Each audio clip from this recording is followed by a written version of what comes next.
Hey everybody, Pastor Adam here. For the last month or so, after our Sunday sermons during the week, we do a follow-up interview with one of the other pastors. And this week, we decided to do something a little bit different. I have a special guest with us today. Many of you already know her.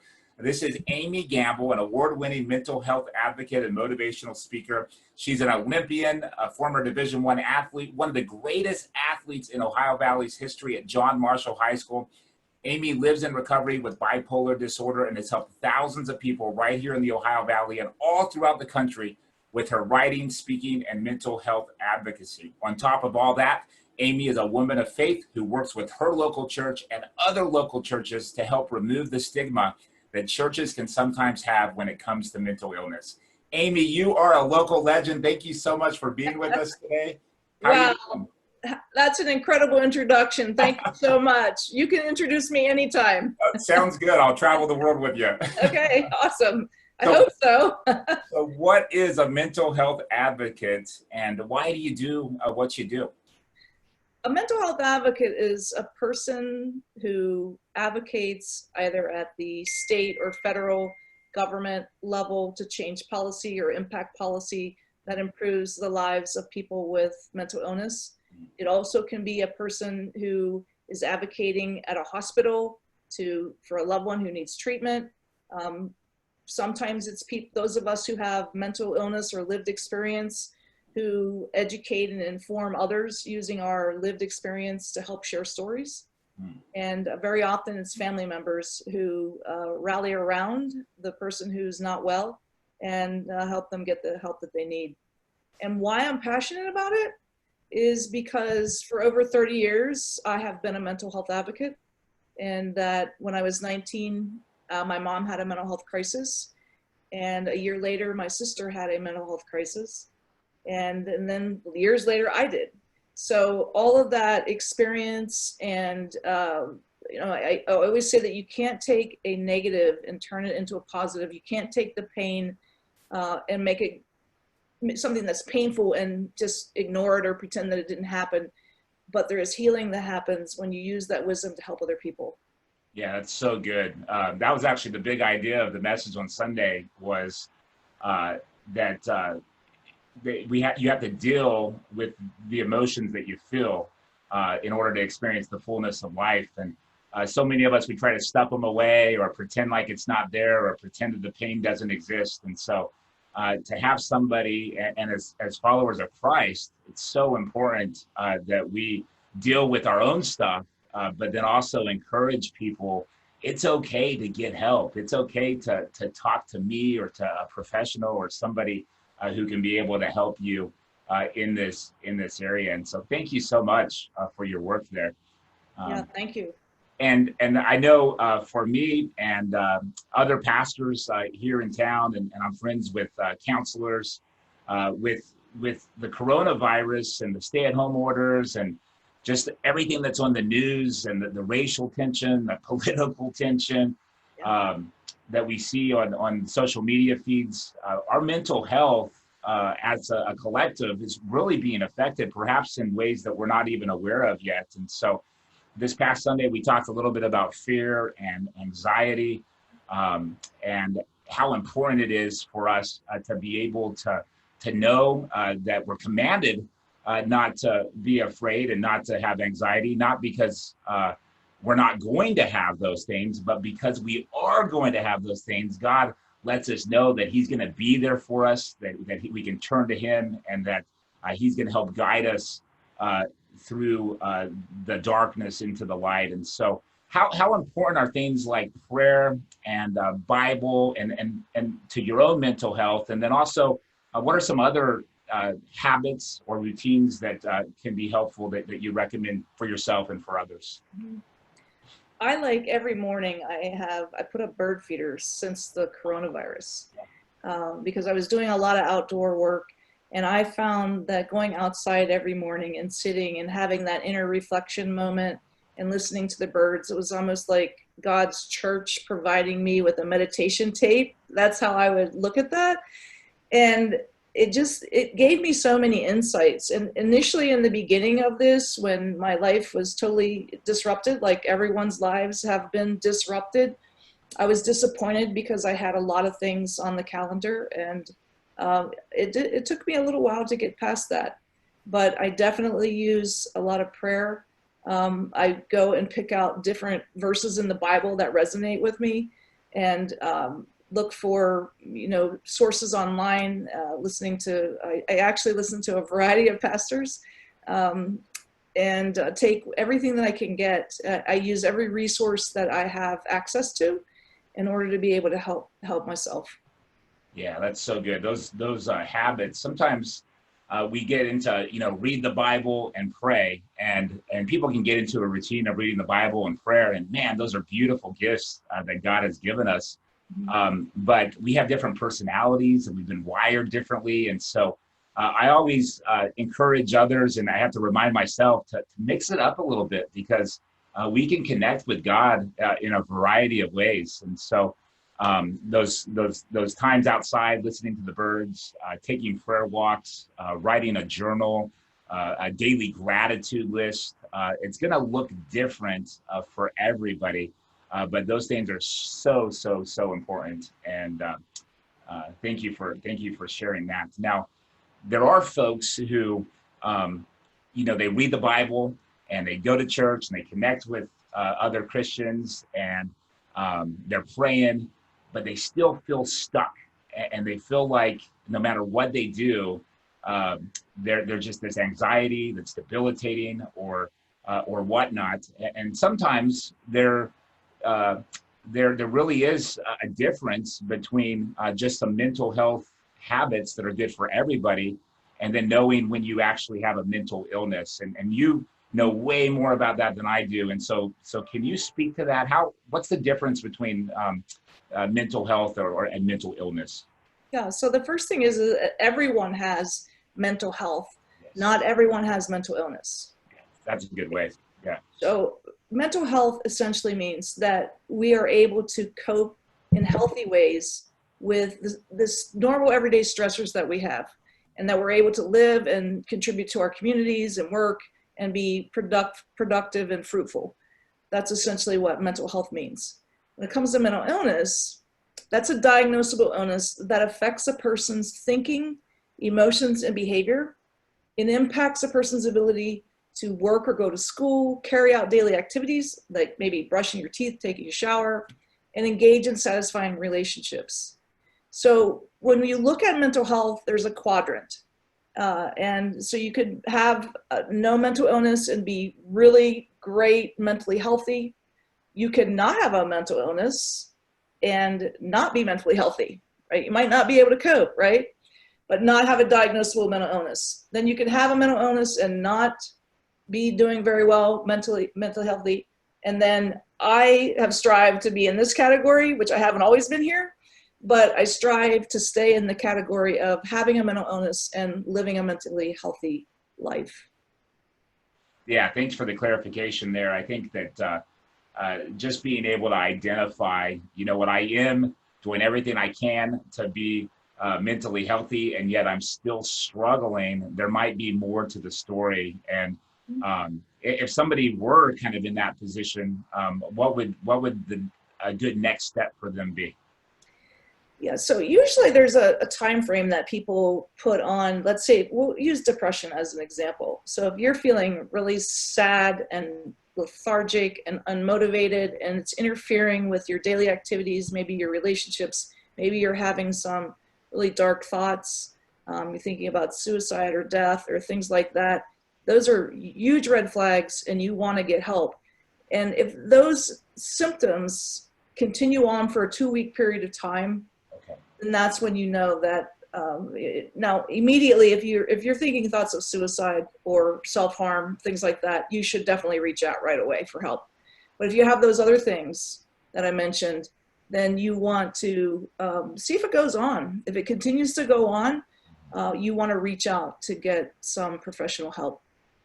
Yeah, and for some reason, a lot of folks who are Christ followers have the stigma that maybe they feel like they're spiritually cheating if they reach out or they get the, go get some medicine, perhaps, even if a doctor diagnoses them and prescribes it.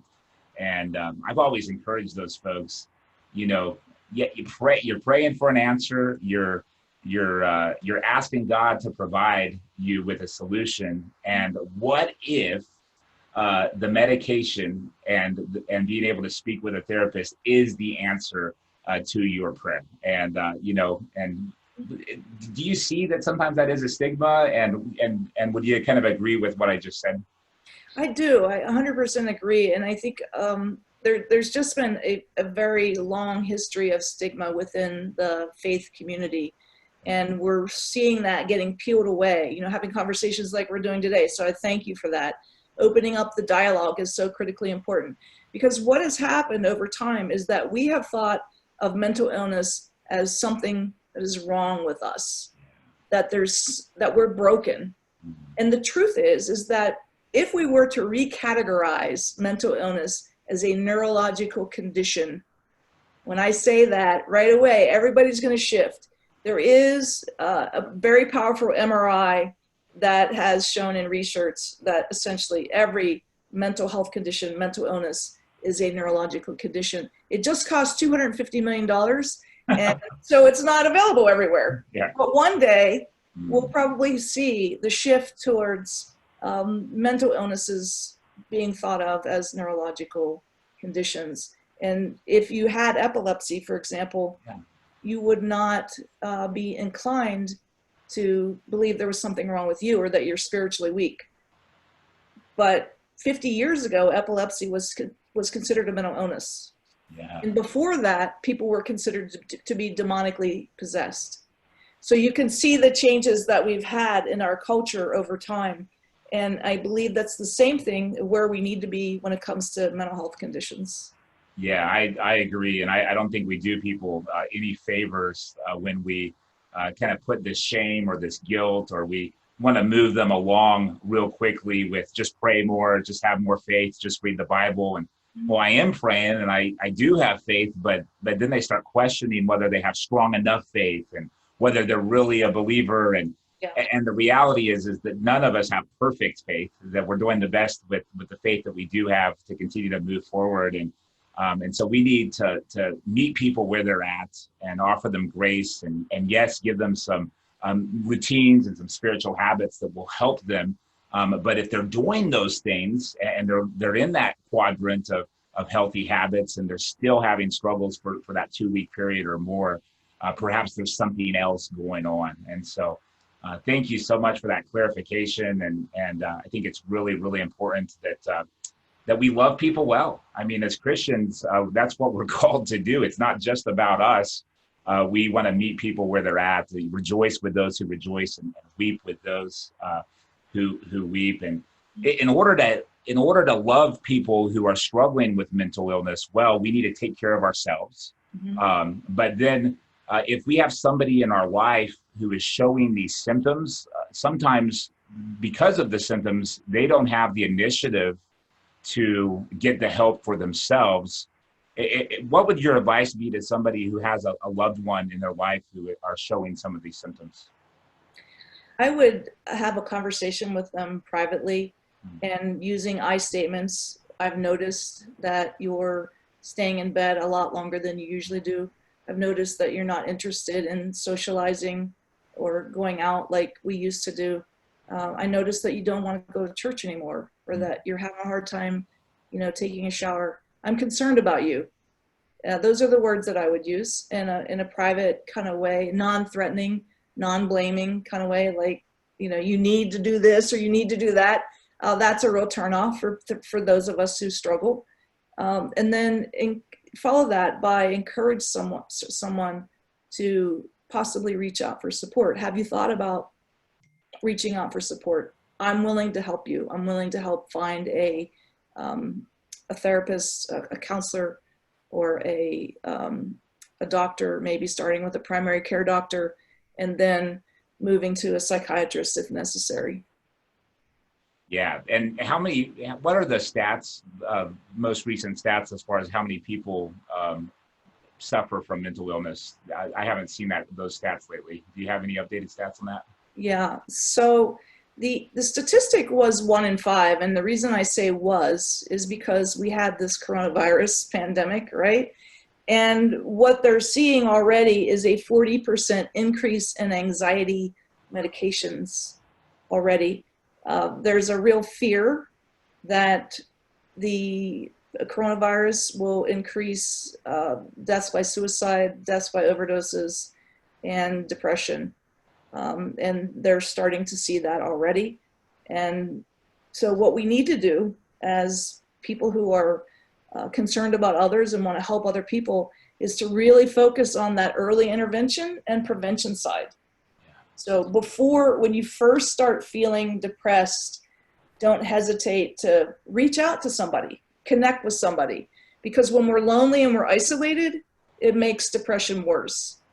Talking about things, sometimes I know it's hard for some people to bring things up and talk about it, but if you can find that trusted person, you can talk about it, and find a support group, even if it's just to listen in, a virtual support group where you can be anonymous or any of those things. NamiWheeling.org has a virtual online support group for people who are living with mental illness and also for family members, 2 separate support groups. So that's available. Yeah, wow, that's so important. We always say the longer you wait, the greater the cost, and that's in any area of life, whether you're suffering from mental illness or not. Any issue that you have in life, the longer you wait, the greater the cost. And so, oftentimes, marriage troubles or issues with good friends, and we put it off and we put it off and we don't deal with it. And then it's almost impossible to deal with because the bitterness and the anger and all that has grown so much. And so the same is true for any of you who are struggling with loneliness, or you're feeling stuck, or the anxiety is at a level that you've never felt before. Please don't wait. Know that you have people that love you, that care about you. You can reach out to myself or one of the other pastors. We have counselors, Christian counselors and therapists that we would love to refer you to. Maybe after a conversation, or as Amy mentioned, if you're feeling suicidal, don't even do that. Go call a doctor right away. Call 911 if you need to. We don't want you to think that you have to do this alone. You have people that care about you and love you. And for those of you who aren't struggling right now, or maybe you aren't at the level that you think that you really need intervention, be the light, be an ambassador. Think about folks that maybe you haven't heard from in a while, or folks that maybe are in conditions where they might be feeling extra lonely, and reach out to them. It might be a simple text message or a phone call, a handwritten note, a visit. If you want to keep social distancing, it can be a porch visit. But make sure that you're reaching out. It really is what we're privileged to do as believers in Christ. And Amy, this is such an important topic. It really is. And you have a ton of speeches that you give. And you could probably talk for hours about all the different variables involved with mental illness. And so how can people learn more? How can they connect with you and connect with your writings, and just learn more about what it is that you do with your advocacy, but also helping individuals? Yeah, thank you for asking me. I recently created a Facebook group called Speak Up for Mental Health with Amy Gamble. And every day I'm doing daily interviews with people from all over the country. I have just had a local lady who's a fitness instructor on today, Tammy Puri. She was fantastic. So if you go to my Facebook group, Speak Up with the number 4 Mental Health with Amy Gamble, you'll find a lot of content and information. I use a lot of humor. I provide a lot of access to a variety of different resources. And then I'm also available to interact and to point you in the right direction if you need that kind of assistance too. Yeah, thank you so much. We had you come as a guest several years back, and there were several folks who shared with me after the fact just how helpful it was for them to be able to take that initial step to get the help that they needed. And one gentleman in particular is doing so well now, and is just so thankful Okay. for you being able to share your story and the struggles that you have overcome, that God has brought you through by His grace. So now he was able to have that boldness to take the step that he needed. So thank you. I know you're making a difference in the lives of so many people. And if you had just one thing to say to folks before we checked off here, what would you say to them? I would say to you that no matter how hard the struggle is, no matter how difficult it is, that you will get through this, and that things will always, I believe me 100%, and I promise you this, they will always get better. Yeah, wow. Thank you. I couldn't say it better. C3, you are not alone. If you need anything, if you need prayer, somebody to talk to, reach out to me or to somebody else. Everybody, check out Amy Gamble. She has a great book that she's written. She has a blog. She is available to come speak to nonprofits, corporations, churches. And so if you want to learn more about this,